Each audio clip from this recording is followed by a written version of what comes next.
I realized I didn't want to be sad anymore.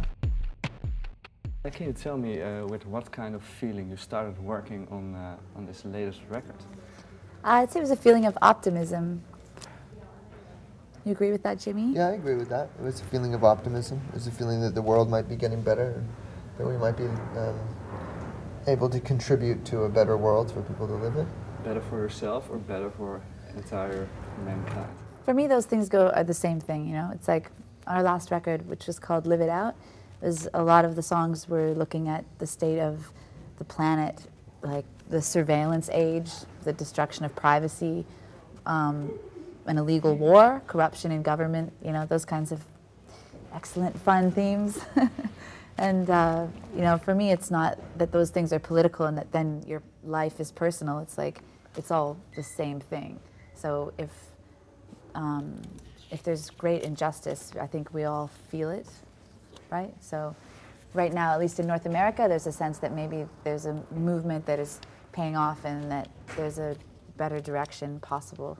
You're meaning the Obama administration? Yeah, well, although I think it's like that's just one symptom of something larger that's happening in North America. It's not as though Obama's going to save the world, but it's the fact that the world spoke and the United States spoke, and it's kind of, for young people right now in North America, it feels like we were on the verge of becoming permanently cynical, you know, because it looked like the whole thing's rigged and no way a normal person could ever be in government, and you've got to be like a billionaire's daughter to even, you know, live in that world. So, or son, actually, is probably more like it.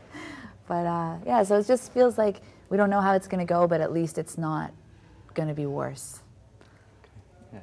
Yeah. You toured for about 2 years as a solo project. You had some a solo project as well, right? No, I don't have I like to produce other records, and I built a studio. And okay. My music, when I'm not in Metric, it's more based in Toronto. Yeah. Yeah, we toured Live It Out for about 3 years, and then we all just took a moment to do some other things. And yeah, for Jimmy it was the studio, and for me it was that record. Okay. And at what moment did you realize that you wanted to work on a Metric record again? I don't know, it just all flowed. It just made sense. I finished touring the solo record. I realized I didn't want to be sad anymore. You know, the studio was ready to go.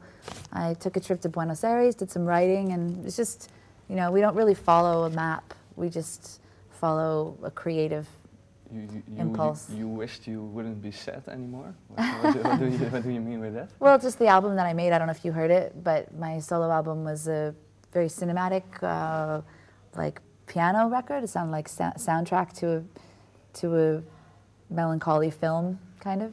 And it was written shortly after my father passed away. It was a very clear time in my life that I just needed to make that one record. So I felt like that's what I did. And then when that feeling was done, it was time to move on to something else. So.